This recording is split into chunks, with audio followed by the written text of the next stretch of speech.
We are wanderers, neutral and in service to all of New Eden.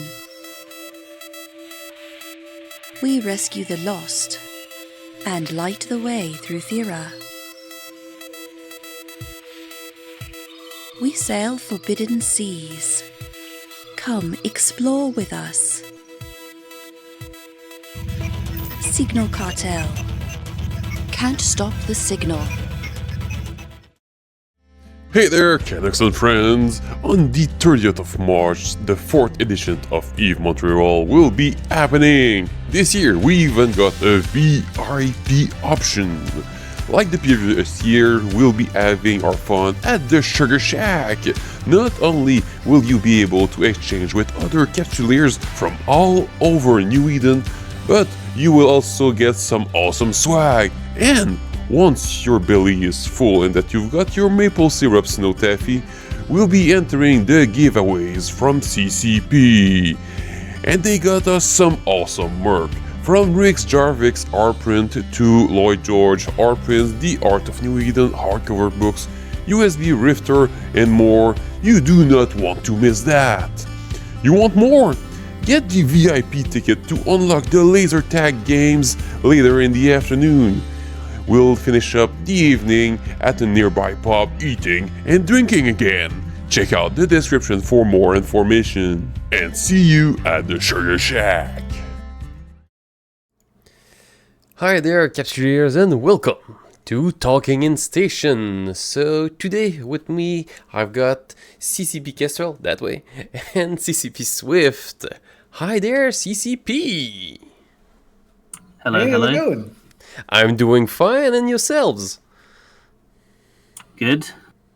Yeah, doing good. There is a volcano that they decided to crack open last night, but despite that, we are doing super good.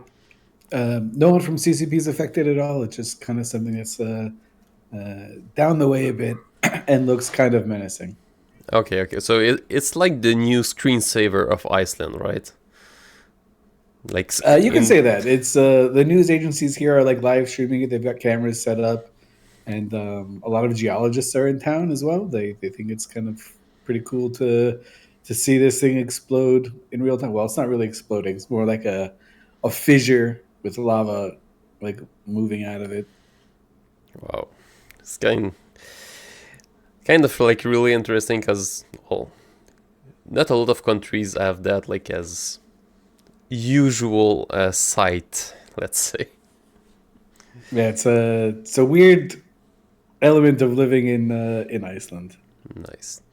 So, well, CCP Swift, could you like just maybe like introduce yourself as a CCPer? Like, what do you do at CCP?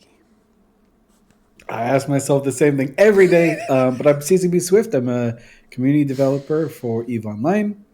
I've been playing EVE since a disturbingly long time. I was looking at it. I am 1 month away from playing EVE for 20 years, which is kind of more than half my life, which is weird to think about. But yeah, so I mostly just interact with the community a bit, as you can imagine. Relay information from the community to the developers and vice versa. But specifically, things that I work on are the CSM, the Council of Stellar Management, the EVE Partnership Program, and I like tinker with other things as well. A lot of the times I'm tinkering with things that I don't necessarily belong tinkering with, but it's great because CCP is pretty cool with it. Awesome. And you CCP Kestrel. So I'm CCP Kestrel. I've been at CCP for about 2 years, and I've been a player for over 17 years now. I work QA at CCP, and I work on Team Helios, which is the meta game and like veterans team for the most part. It's mostly in the past year and a half been focused on the like factional warfare update, like the stuff you saw in Havoc and Uprising. Nice. But like as both you just said, like you were not always like CCP developers. Like you've been like real hardcore like players for a long time. Well, if we keep with CCP Kestrel, like what were you doing in your time in Eve, and how did you got hooked up to play Eve in the first place? So originally, I started playing even around 2007. Originally, I actually started playing with two of my buddies from college, and we made a mining corp. Although I got bored of mining within about 3 months, and then I just kind of went through like trying to do everything in Eve, and then I really got into solo PvP at around like mid 2008. I used to have a lot of fun fighting against CVA and Providence, just in a solo Tyrannus. You used to be able to get so many like awesome kills back then, even in like a an interceptor. And since then, I've just basically done nothing but solo and small gang PvP. So about 15 to 16 years of doing that. I was on the CSM 3 times, and it also was actually like one of the larger streamers when I was fairly active, and I also contributed to one of the bigger Eve YouTube channels at the time, which was the Eve is Easy YouTube channel. Wow. And you, CCP Swift. Well, far less individual skill, I'll put it that way. My weird Eve journey started in 2004. A friend of mine at university, I had spotted them playing, and I was like, "Oh, that sounds fun." And my very first week in, I think it was just around when spring break is when I started. So I had a bunch of extra time. So I was in my Velador. I was mining away. There was no manual. There was no new player experience. It was just like, here's the game. So I went out mining, and I was completely overwhelmed with like the options out there. I wasn't really sure what to do. The person I was like trying to play with, they were already in like an established group that didn't have any new player stuff, so they were just like, just get a frigate, get something that's cool, and then move up from there. Really unhelpful stuff. So I got into my frigate. I got into my Velador wind mining. And yeah, I ended up buying what I thought would be the next step up, which was a shuttle, because it could go fast, and I didn't understand the concept of turrets at the time. So I was like, okay, well, this thing, it's got like similar HP, it goes faster. Let's just get this cool shuttle. But why would I get the 4,000 ISK shuttle when I can get the 50,000 ISK shuttle? Surely that's going to be 10 times better. So I spent all day getting Veldspar and Scordite, going back to my rookie station, refining it, selling it on the market, just like quick selling it. Got my shuttle, hopped in, and I was like, wait, this kind of sucks. It doesn't do anything. I can't put anything on it. And then I kind of learned about how Eve worked, and I rage quit for a little while. But then I came back and thinking about, but didn't really get the kind of like the big bug until later in 2007 when I kind of picked it up again and started to PvP. I found a really cool group of little pirates called Slacker Industries, and they showed me the way of PvP and how much fun it could be, and I got instantly hooked. And that lasted for quite a while. We were in the Fountain region. We're the only ones that were living there because no one really wanted that region, even though it was dope and it had lots of like money moons and stuff. And then the CEO of the corporation was like, "Well, guys, I gotta go." And we were like, "What do you mean you gotta go?" And it turns out we had been following the 17-year-old who was leaving high school because he was just graduating, going to college, and the only thing that he was taking with him was like a MacBook. So he had no means of playing Eve, right? He was like, I'm just gonna leave my PC at home and I'll just take my, a little MacBook. It'll be fine. And we were like, what the hell? Like I'm 20. I'm following this 16, 17-year-old into battle. What the heck? But ended up into Pandemic Legion, and I kind of stayed there ever since. Awesome. And if I'm not mistaken, you both are not, let's say, estranged from talking in station itself, right? I did talking in stations with Matterall for Matterall and Carneros, and then just with Matterall and then just with Carneros for a little bit for I think like 2 or 3 years. It was really a ton of fun. Um, One of my favorite Eve experiences was hanging out on talking in stations, having different guests every week, uh, talking a little trash sometimes, but no, it was a really good time. Nice. And you too, CCP Kestrel, if I'm not mistaken? Yeah, I was also sort of a regular guest on the Sunday Weekly show for about a year and a half, from around mid 2019 to like the end of 2020. Nice, nice. And what were your, let's say, the kind of content that you were like covering? Did you like guys had like an area of of expertise or something like that? Yeah, mine was mostly like game mechanics and like PvP related things. Nice. And for me, I was at this time in my Eve career, I was kind of burned, like, not burned out, washed up. I think is probably the better way to put it. I was still playing a lot of Eve, but I wasn't like leading an alliance. I wasn't really doing anything. I wasn't FCing too much, so I kind of just bounced around between different groups on my main and my alt. And what I really was attracted to was like the different stories that were happening in the game, what the players were doing, why they were doing it, not just in nullsec, but like small squabbles in low sec as well, and the occasional high sec war that would break out. And I'd kind of bring that, kind of share the cool, fun stories that players were making. Nice, nice. And now you work for CCP. So game wise, like what can a CCP dev do? Like can you belong to a group, or is everything like super secret and you cannot go on comms? Like how does that work? It kind of changed in October of 2020 or 2021, somewhere in there. Beforehand, it was pretty strict. You could kind of play anywhere, but if people knew who you were, then you'd have to kind of leave that group and go somewhere else. But when that changed in, I think 2020, I could be wrong. The rules are pretty simple and straightforward.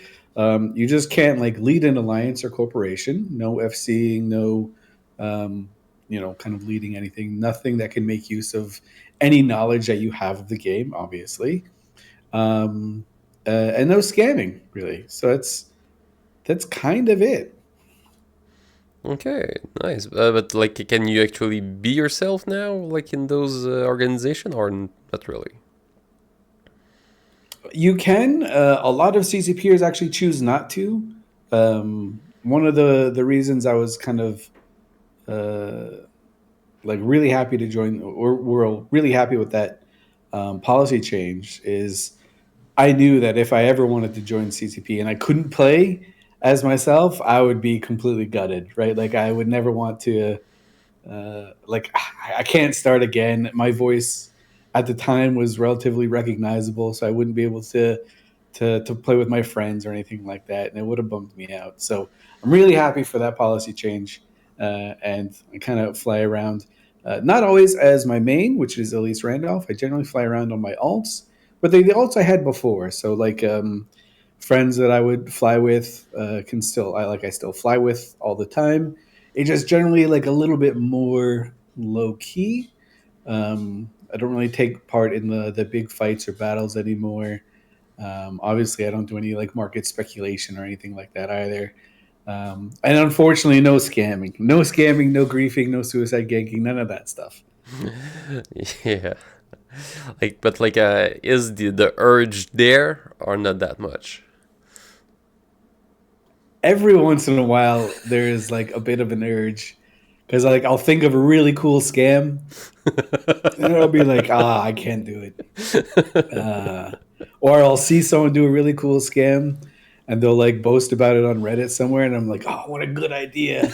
I bet you it'll still work. Like, but Nice. no. And you speak as well, are you still doing like some solo PvP or like doing something as your previous persona? Yeah, I still mostly play on my previous characters. I don't really have that many like hidden or secret characters, and the ones that I do have, like they're not like hidden or secret in corps. They're mostly just like in factional warfare by themselves.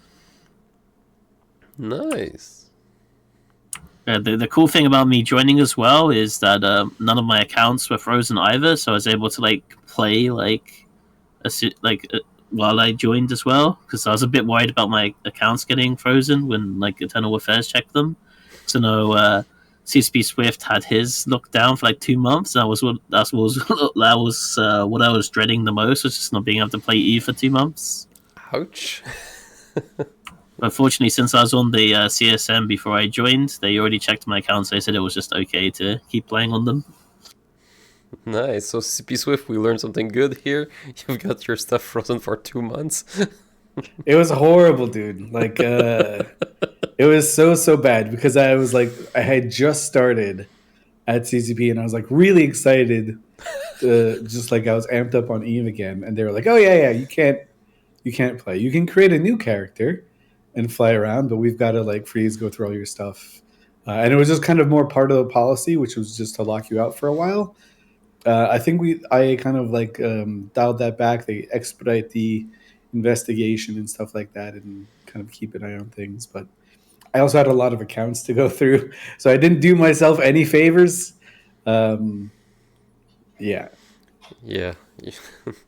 Just imagine like some of the people that got like nearly like 100 accounts, and good luck. Have fun. yeah, I'm not quite close to Kenneth Feld in terms of accounts. In fact, I'm probably an order of magnitude away. But still, when they have to go through like 45 accounts or something, Yeah, that's exactly who I had in mind. yeah. Awesome. Nice. But when you got into CCP, like how did that happen? Was that like headhunters or like spontaneous candidacy or from people that you knew? Like, how did that happen for you? So for me, there was an open position around about the Alliance tournament time, and a few people encouraged me to apply for it, so I did. And then I ended up getting an interview about 4 months later, and then that's how I got the job. Nice, nice. And you, Swift? Yeah, so I was working in a completely different field, and I was really hated it. And I was talking to a few friends that I had made at CCP. At the time, it was CCP Larrikin and CCP Mimic, and they're like, every time you talk about Eve, you're pretty excited. Unless you're faking it, why don't you just try and work for CCP in something? I was like, oh, that's a good idea. I don't think it'll ever work out. I'm sure I'd be horrible at game design, but maybe there's something I can do. And then there was a position for a community manager spot. I was like, all right, I know communities. Like I like managed an alliance of like a few thousand people. Well, probably closer to 800, but whatever. A few thousand characters. And I was like, okay, I can probably do this. So I applied. I got to the final like 4 candidates, and then I was rejected. But they were like super nice about it. They're like, you're great. We know you. You've been on the CSM. You come out for the Alliance tournament. You are a player host for FanFest. We know that you're okay for it. We just had to go in a different direction. But if there's another spot, definitely it's yours. So you've been like doing like voluntary work for the past few years, right? Yeah, it was just stuff that I really liked doing. It was mostly the Alliance tournament. The Alliance tournament is something I'm Yeah. super passionate about. I started in Alliance Tournament 6 as a player, and I was, as part of PL, you kind of just the team was really really strong. So I won and I got hooked, and I just loved the entire dynamic. And the PL team kept winning, and as we had like some people step back, some people needed to step forward a bit. So I ended up running things for a while. I was like co-captain. for a few teams. I was captain for the worst showing we ever had. Shout out to me. And then after that, did a bit of theory crafting, ran the practice tests, and I was so passionate about it that I was CCP ended up having this neat system where every time that there would be an alliance tournament, they would invite player commentators and analysts out to Reykjavik, Iceland. And I was like, oh, I bet you that would be a lot of fun. And so I started doing that, and that kind of just hooked me even deeper, if you can imagine. Yeah, I Kind of just guess. sharing what players like, sharing the nuance behind what you see on the screen, and trying to find a way to like impart how much was going on even through like the mundane activities. And so it's always a challenge, and that was just a ton of fun, and I love doing that. Awesome. But I'm guessing that from your first, I'll call it rejection from CCP, you got something else after that, right? No, I completely gave up hope and moved from New York to Florida and kind of started my own little consulting business for a bit. And just completely out of nowhere, one day there was an opening in the community position or in the community team, and CCP Dopamine at the time just gave me a call and said, "Hey, we were really impressed with you when you applied 2 years ago or so. If you're still interested." Which we're not really sure if you would be or not. But if you're still interested, um, we have a spot open, and it's yours. And I got Wow. super excited at the time. Still excited today, actually. But I got super excited, and they're like, "Yeah, it's a Friday morning. Just tell us by like next Friday." And by Friday night, I had like completely decided that yeah, sure, I'll upend my entire life, move over to Iceland, and pivot careers. Even though I spent a decade in university studying for this one, how bad could it be? A nice midlife crisis. But man, I am so excited or I'm so happy that I did, because going to work every day, it's a new challenge, of course, but it's a complete joy working on Eve Online. It's so cool. I can't really describe it. How much fun I have. Uh, my life is so much better instead of working a job I hated, working something I like, and also working with the rest of the community team and the rest of CCP is kind of amazing. Yeah, well, actually, to follow up on that thought, like CCP got a few certified accreditation for being a great place to work. So not very familiar with those kind of accreditation and how it is like when you work there. Could you maybe like both of you like talk to me about what is that and like is it true that it's like the best place in the world and well a great place to work for? I mean.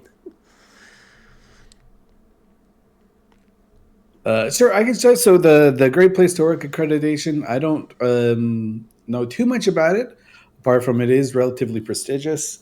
The probably the biggest change for me was working for an American firm and then swapping over to a European company where the structure was completely different.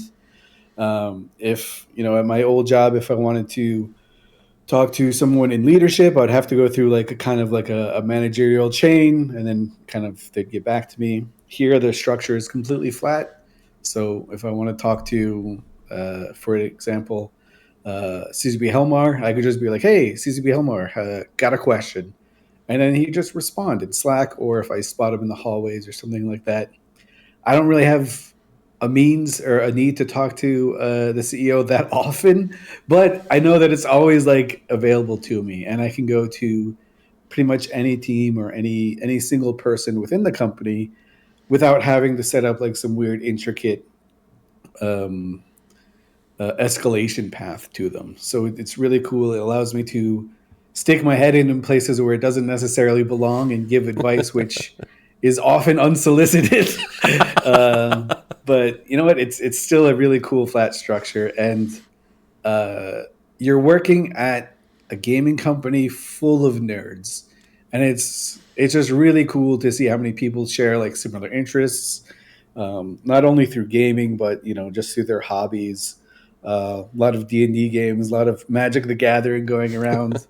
I'm currently addicted to a mobile card game called Marvel Snap, and our head of finance is also into Marvel Snap, and so we're talking about decks and stuff like that and theory crafting. That's It's just awesome. a really fun and wild place to work, and yeah, it is a lot of fun, and yeah, I can't really say enough about it, and I'm very excited for CCP Kestrel to arrive. Um,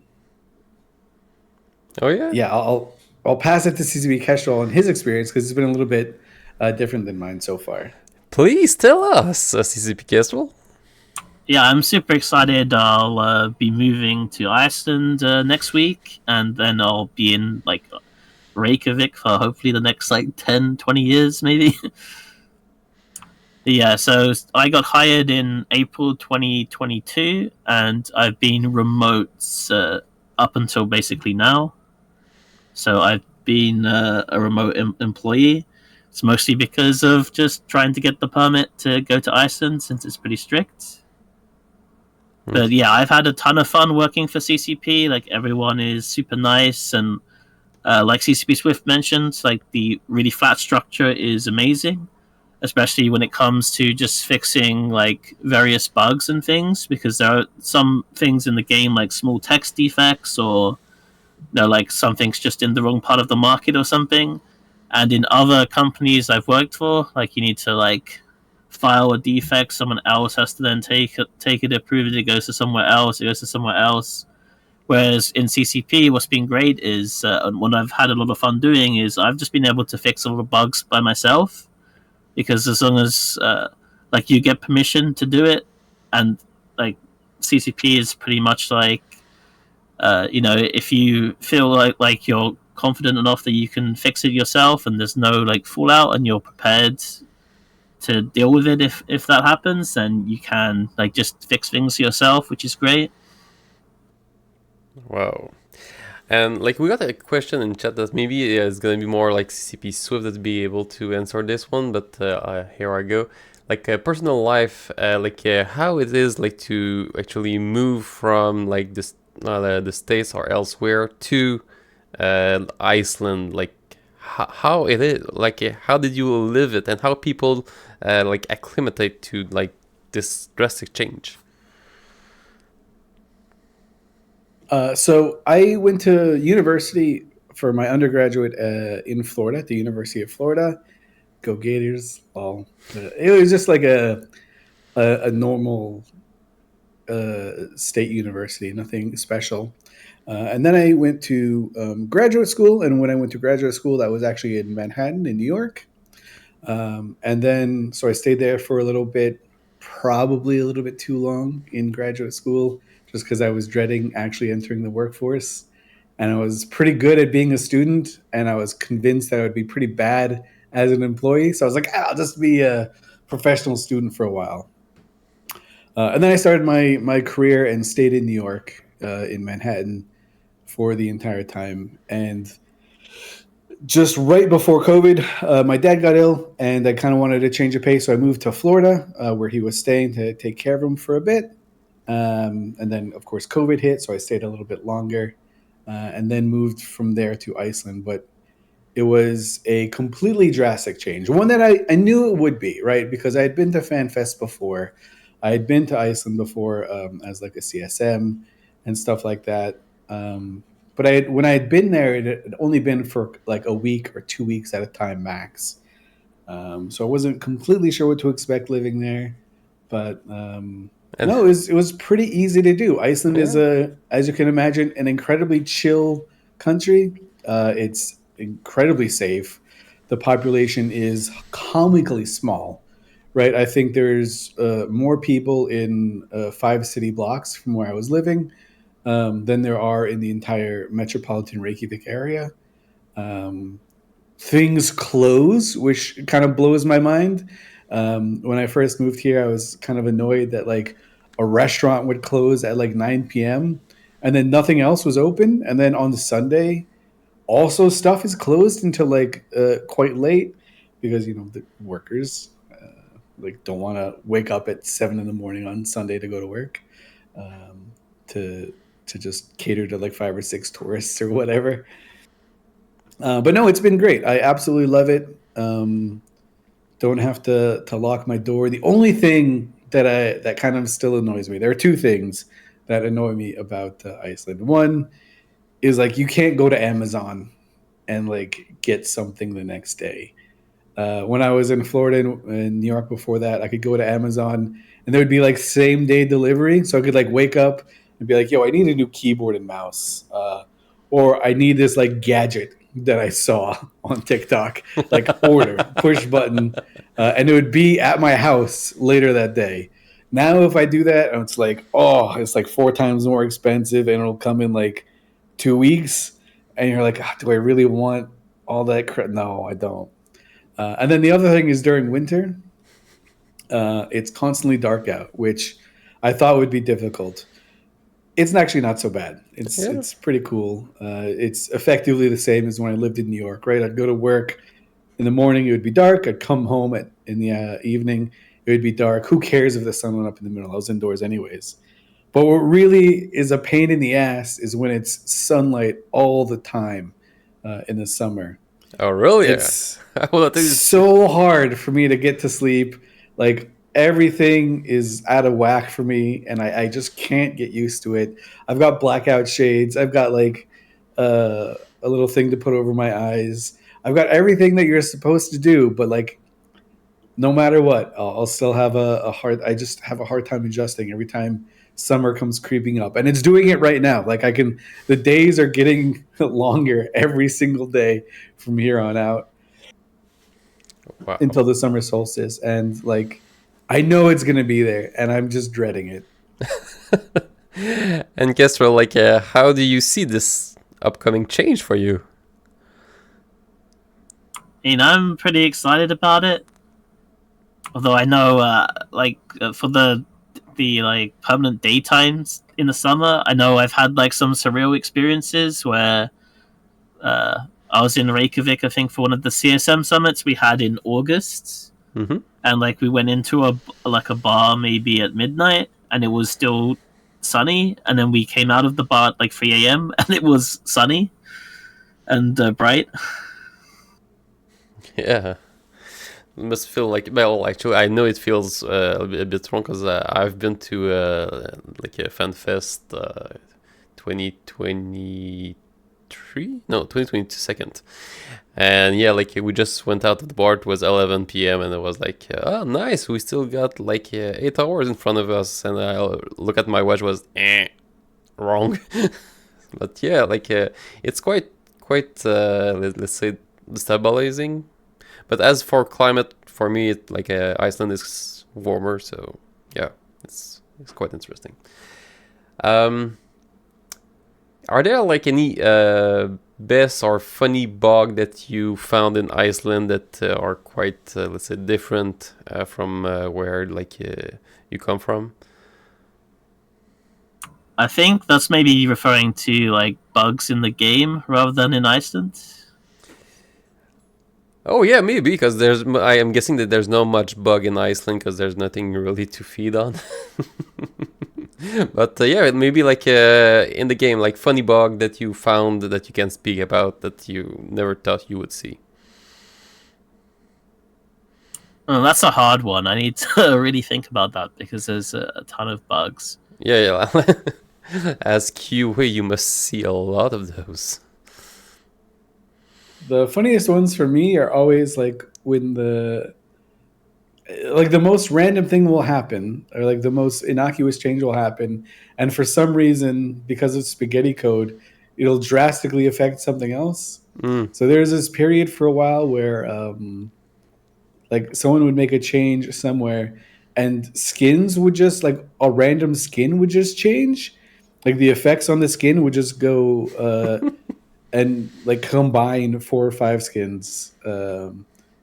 And sometimes it was from like the Serenity server. So there was like, I don't know if you remember this period not too long ago where the Paladin had like lightning sparks shooting out of Yeah, it. Yes. And the Nightmare had like a tiger on it. And it was just like someone had changed a line of code somewhere or made probably more than a line of code, but they had made some changes to some other element of the game, and those skins just changed out of nowhere. And yeah, I'm quite far from like the bugs that CCP Kestrel deals with, because like I only have to talk about them when there's like a player facing one and stuff like that, or when updating the patch notes. But he gets to be like in the bug trenches, kind of like swatting at it with his machete, clearing them all out. I think my favorite moment was the um, the first summer that CCP Kestrel had joined CCP. He had just made a ton of like little bug fixes over the summer, as like the teams were kind of winding down between production cycles. But he was, still super active and enthusiastic because he had just joined and stuff like that. And we had this one patch note, or this one patch that was like between him and Photon UI team, like making changes. There were like 180 little tweaks that kind of came out of nowhere, and it was just so dope to see like how many little things get fixed, both with like the UI and the gameplay elements. Wow. Awesome. Because I do remember that at some point we had someone's capsule in the middle of our sun in a system that we used to live in, and we were quite happy with this because it was really funny. Like it was like a signature of the system. But at some point, someone from another group came and filled a report, and a few times after, the funny capsule disappeared. Because like I'm guessing that we cannot all keep like the funny bugs that we got, even if like they're meaningless. Because you could actually warp to the capsule, like with combat probes, and that can get kicked out of the sun like really, really, really fast. So it's just bad that you cannot do that anymore. Yeah, that bug's interesting. We still get reports about that happening from time to time, so I'm not sure what triggers it, but it is still around, unfortunately. Nice. Well, nice. Sorry. It's just like fun memories about this particular bug. What were we at? So, guess well, like you're in the UK, but there's actually like an office in London. Wouldn't it have been simpler for you like to move into London? Well, the London office doesn't work on EVE Online. I mean, and I can do the same job from my home rather than going into London, and it would just be a lot more expensive for me to go into there. And also, it would be a bit weird being like one of the only people who work on EVE Online in the London office. Yeah, because I see actually if we have a look on. Oops. Here we got the CCP Games website, and we can we can see that there's like a few job opening, and one of them being my understanding being is something like what CCP Swift is doing. Actually, the button doesn't seem to. Okay. Yeah, there's an open community developer position, I think, for the London office, although it's part-time. Okay, part-time. So it's more for people that are like already in London or near it. So yeah. And like there's a lot of opening right now for you got a bunch in Reykjavik, London. There's none in Shanghai, or is it because it's another website that is handling the Shanghai office? I think right now, you would see Shanghai positions on this page, but I think right now they don't have any openings right now, or there might be some. Sometimes they will have to um, share the openings in their own country for 3 months or 90 days before they can kind of seek outside experience. Is it the same thing for London and Reykjavik? Reykjavik's a little bit different, but I mean, they do have to kind of share it with internally as well. But a lot of the positions are like very, very specialized.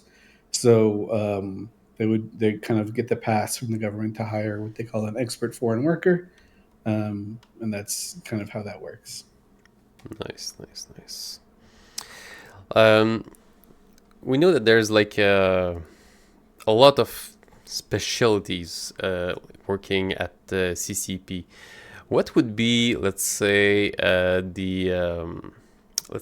more unusual kind of expert that is like working at CCP, or that maybe CCP is looking for? Something that I don't know about looking for, because I don't really pay attention to the openings. But there are some people that with like incredibly unique experiences and kind of that you wouldn't necessarily imagine. So obviously our artists and technical artists are always kind of the best of the best. And I know people always view the art team as being like one of the one that always does an amazing job, and they absolutely do. I think CCP, I forget his dev name, which is something I swore I'd never do when I became a CCPer, is forget people's dev names. But he'll be at GDC, our lead technical artist, giving a kind of a presentation on how the team kind of makes sure Eve looks good, even though it's a 21-year-old game, and kind of is always at the forefront of using new tech and stuff like that.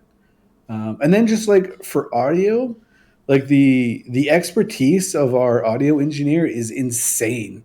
He's got like a doctorate in music theory, and some of the stuff that he works on is just absolutely bonkers. Like he's got some like procedural audio that's kind of different for everyone, but kind of has the same tone, but will never ever repeat. Like it's crazy shit like this. Like it's like a fractal sound. Yeah, he's one of the most interesting people to talk to, and like one of the most educated people at the office as well. And you know, it's for like music stuff, and you wouldn't really expect it for like the audio team to have that in there. Well, so the right question now is, how does this person react when he reads Eva's sounds? He's okay with it. Oh, yeah. So I think part of the reason that a lot of veteran players would turn off sounds is just because when there are a lot of people on grid, it would kind of just cause performance degradations. And one of the things we fixed about 2-ish years ago was that problem, right? So now you can kind of, if you wanted to, and if you were if you've started Eve relatively recently, you probably don't go and just turn the audio off. There's a shocking amount of people that play with audio on. Shocking to me, because I'm kind of like of the old school where I played Eve for so long without audio because of the performance stuff. But now that that's fixed, it is really cool. You can actually kind of, especially in like a 1v1 scenario, you can kind of hear, if you're very, very good, you can hear what your enemy is firing at you as well. Like the turrets have different unique sounds. So it does add like a kind of a new level of skill cap where you don't necessarily have to do a quick look at when you're, engaging in a 1v1 to see if that slicer's got like pulses or beams or whatever. You can just kind of hear the difference and know how to react that way. Wow. So yeah, I now play with Eve with sound just because I want to kind of be... I want to be better. Yeah, because I don't know if it was him, but there was like this presentation on Zarzak and how all the sounds effect that were built into it, and how it was different from all other places of space. It was quite amazing. So, and CCP Kestrel, are there any weird job specialty that you saw or heard of at CCP that you were not, let's say, ready to hear about, or just got surprised by it? Not really like mega surprised by like I didn't know it existed in that way. But I'm always like surprised by like how much like quality work certain people do. Oh, Like learning QA, for example. Like there's a lot of stuff that some people do that is just like super uh, like super good. Like CCP Habakkuk, who's been with the company I think for like a very long time, like 15, 16 years. Originally he was like a ISD, I think, on test server on Singularity, and then he joined CCP, and like he just does so much for CCP, like doing like automation scripts for like our team city, like uh, he knows like tons about test servers, does ton of stuff with like other things. And like if you just think of him as like a QA, then that like really undersells what he does because he's just like so amazing and does like 20 different things at CCP.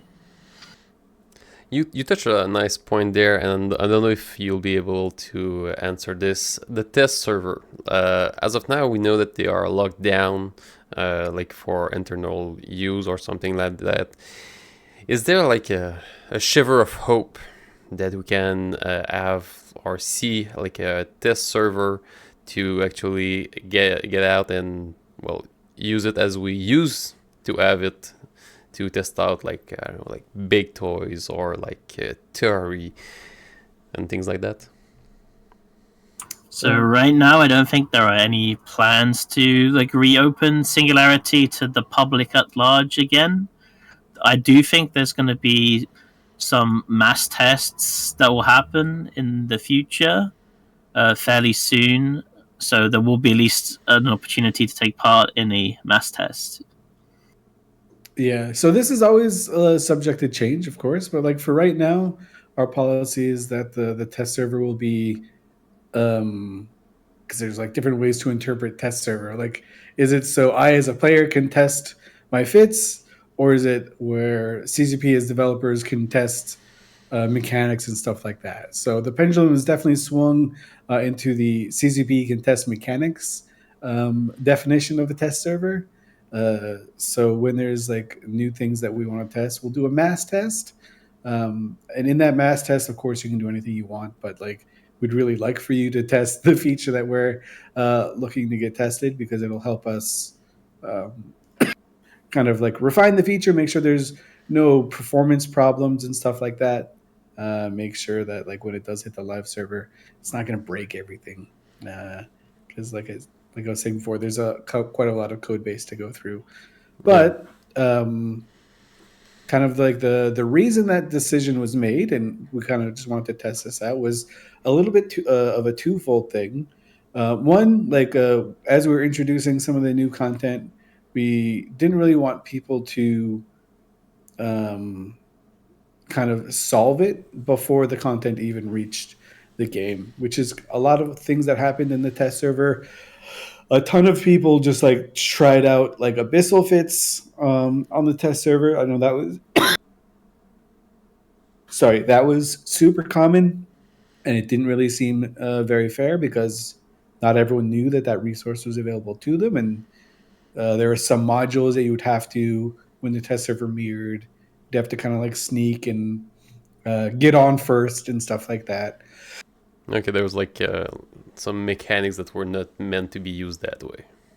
Yeah, and there's also kind of like groups on the test server that would, whenever there was a mirror, they would grab all the capitals that they could find and just start kind of going to town.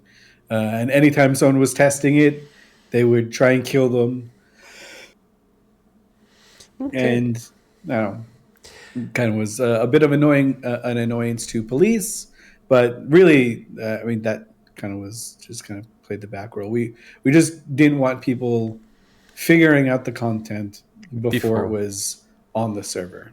Yeah, like It should, like, Eve should always reward the people that want to innovate and try things out, and people who are like great thinkers as well. So that's why that's there. But as Kestrel said, there will be a bunch of mass tests in the lead up to both the summer and winter expansions.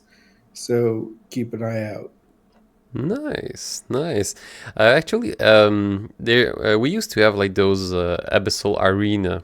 Do we know if they're gonna come back at some point, or are they like are they in the plans? Like, let's say that. So right now, I don't think there's any plans to bring them back in the short term, but it's stuff that we have been thinking about, and it is something that is potentially an option, but like don't expect to see anything in like the next few months. Okay, because like in PvP, like there's different kind of gameplay. One is the hunting, and then there's the brawling. But one thing that I liked about those arena is that you can just go and do the brawling part. So yeah, like that's something that I think right now it's missing, like a place that you can just like battle, because you can get some battle like in factional warfare that has been revamped, but sometimes like you need to go around and around, and it's not happening in the time frame that you got to make it happen. So that's one of the things that I liked about like those arena is like I could just log on, and let's say I got like 30 minutes for for me, and try one, and after that I can go and move on with everything else that needs to be done.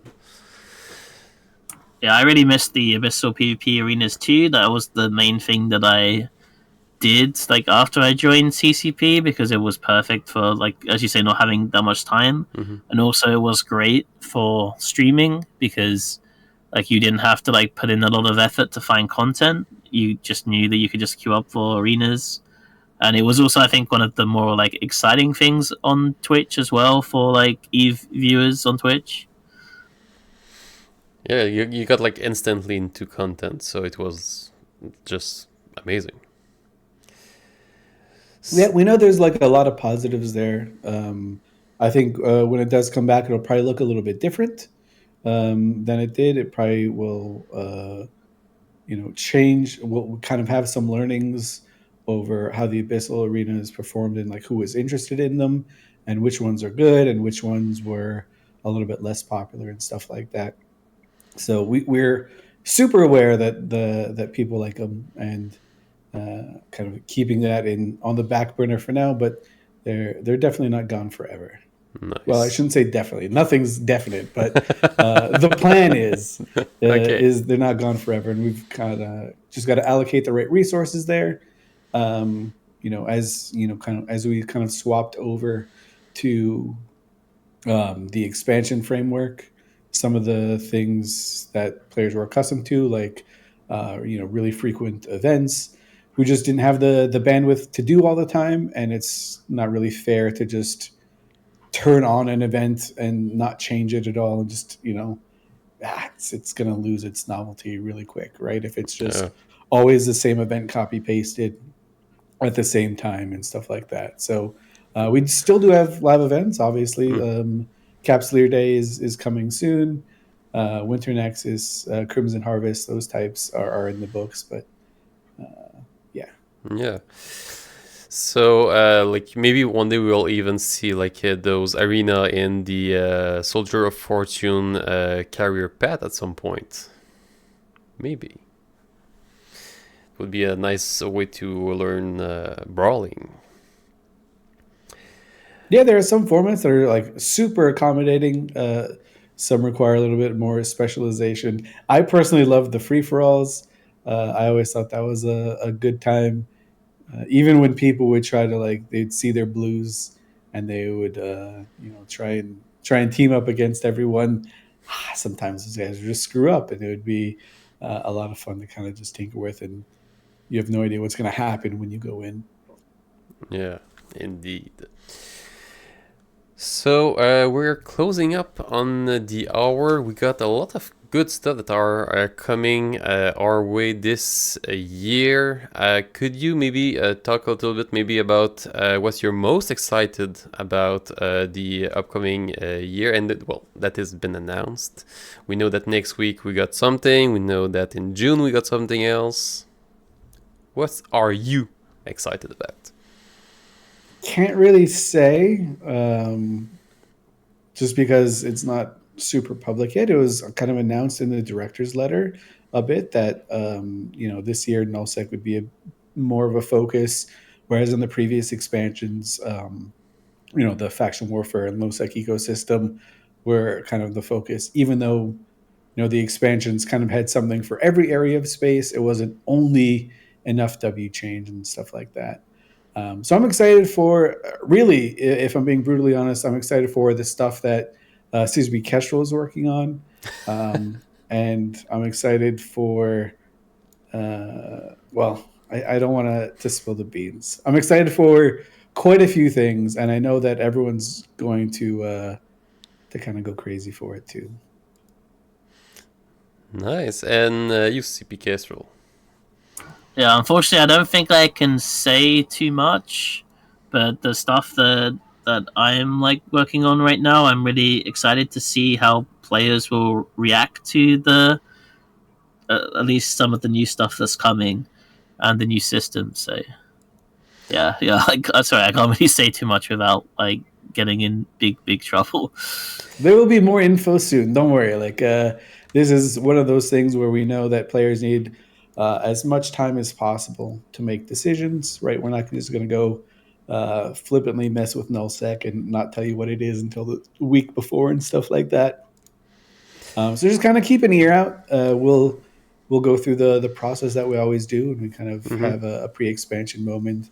And in the interim, you can get excited about player meetups, which are going to be dope. I know you have one coming at the end of the month, right? Yes, exactly. Yeah, EVE Montreal is going at the end of the month, like on the 30th of March. We're gonna be at the Sugar Shack for like a family dinner. And after that, those that got the VIP option will then come with us. We got like a laser tag activity in the afternoon, and then we got like a bar at the like in the evening. But you've been like really generous with us this year with the giveaways that will be given like at the Sugar Shack itself. We got a lot of stuff, like a lot of art from Rick Jarvix, Lloyd George, the Art of New Eden, and like a lot of big prizes. We got like skins that everyone will get. We got some merch from different alliances that got in touch with us. So yeah, like it's let's say it's merc heavy this year. Hell yeah. And that's just, whenever we're talking about live events, which is, something that CCP Lumi specializes in, it's when we see someone like the EVE Montreal meet that just kind of gets better and better every year, we absolutely want to find ways to help support those. There's EVE New Orleans is also coming next month, and I think EVE Amsterdam is also going to be a thing. The Amsterdam meetup is going to come back under different ownership, but that's definitely going to be a fun thing to do. Can't miss those EVE meets. Next week there's the Greater Seattle meetup that has been like announced on the let's say they call that the Enter Galactic Party Planner Discord. So I'm sure that people can look this one up for next week if you're near Seattle. Then at the same time as EVE Montreal, we got EVE Leeds. I don't know where that is though. In April, we got EVE Glasgow, and EVE New Orleans is on the April weekend, the 19th to the 21st. Then we got like really a bunch this year, all great events really. Yeah, and I remember my very first Eve event. It was like a player meetup for Pandemic Legion. I was going to be like I was living in New York at the time, and there were quite a few people from from Europe that were coming over because they also had there was like a big conference at the same time that they were coming over for. So people like Shadu were gonna make it. People like Gobbins was gonna make it. So I was like, I've got to go. I'm just curious. I didn't know what to expect. I'd never gone to like any convention type thing before, or any meetup for anything gaming related. And I was trying to huff some copium, and I was like, if I don't like it, they don't know what I look like. They only know what I sound like. So if it's like a weird vibe, I'll just grab a few drinks at the bar and leave, and no one will be any the wiser. But as soon as I sat down, I like heard a voice of someone that I had played Eve with for forever, who was in my corporation, and he wasn't talking about Eve. He was just kind of it was. March Madness for collegiate basketball in the U.S. And he was, talking about that to someone random, and I started talking to him, and we just got along really, really well. And then I found all my other like court mates, and I was instantly addicted. After that, I went to Vegas, went to Fan Fest, and I like couldn't say no after that. So I'd gone to kind of pretty much everyone that I could do, and it is an absolute blast. Wow. Take it from me, who was super skeptical and thought it was a little weird. Go to your local Eve meet. Give it a try. You'll end up having so much fun. It's weird how much you'll find that you have in common with other Eve players. CCP Ghost can probably attest to this a little bit better, like with how friendships are formed and stuff like that, and the science behind it. But it's absolutely unbelievable. Yeah, truly, I got like similar story because when I really got hooked on the Eve online community, it was really at Eve North. Back during the evasion tour, like a few years back, and that's where everything just started to make like really, really a big sense for me, and from there, everything has been built. So it's been a blast since then, and yeah, like Eve meetups. That's why I do the one here in Montreal, because I know how it could change your view on like the community, like how great Eve Online it really is when you can really get into it. It's another level of not. I can't it's not really a game. It's you got more into more passion, or I don't know how to describe it properly, but it's just awesome. Yeah, it's definitely. If you were an Eve player at any time, even if you're not playing now, you're still an Eve player in my mind.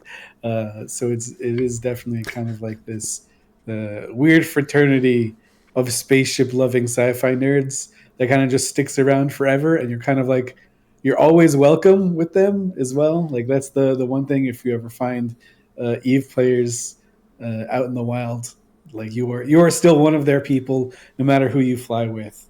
And it doesn't matter if you're an introvert or an extrovert, or if you hate talking to people, but or not, you should definitely still give it a go.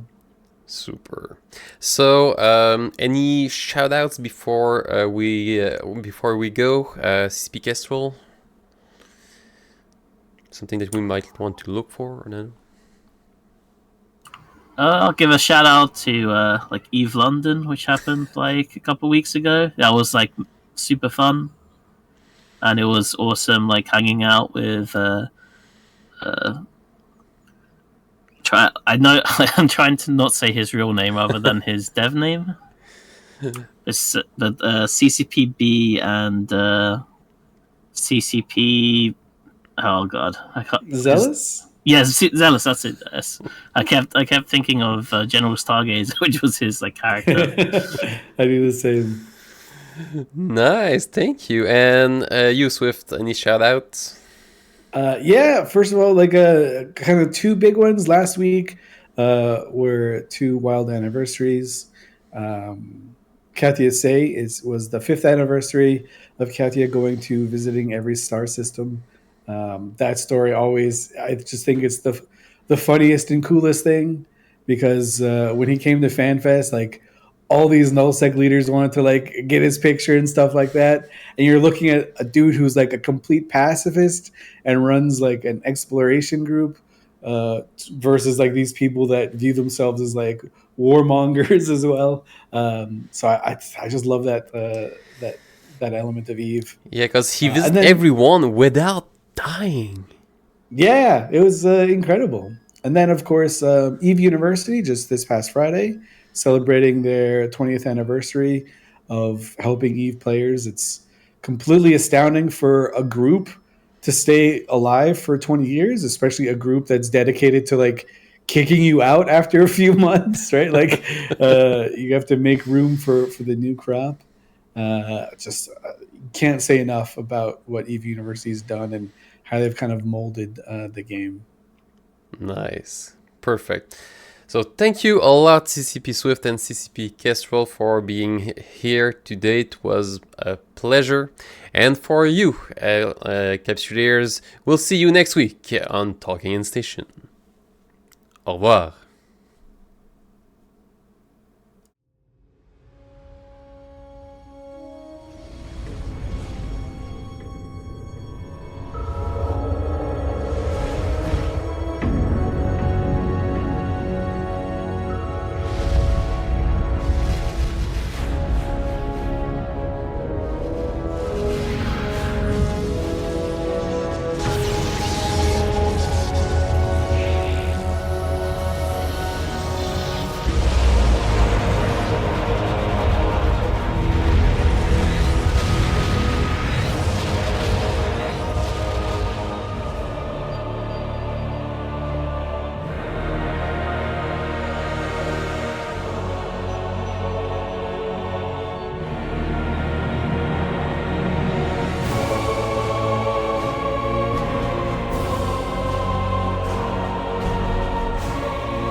We are wanderers, neutral and in service to all of New Eden.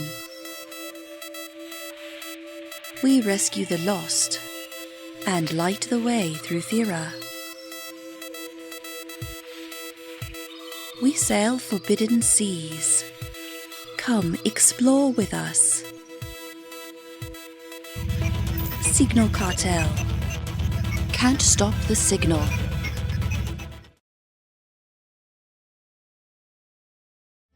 Hey there, Canucks and friends! On the 30th of March, the 4th edition of EVE Montreal will be happening! This year, we even got a VIP option. Like the previous year, we'll be having our fun at the Sugar Shack. Not only will you be able to exchange with other capsuleers from all over New Eden, but you will also get some awesome swag. And once your belly is full and that you've got your maple syrup snow taffy, we'll be entering the giveaways from CCP. And they got us some awesome merch. From Rick's Jarvik's art print to Lloyd George art prints, The Art of New Eden hardcover books, USB Rifter, and more. You do not want to miss that. You want more? Get the VIP ticket to unlock the laser tag games later in the afternoon. We'll finish up the evening at a nearby pub eating and drinking again. Check out the description for more information. And see you at the Sugar Shack.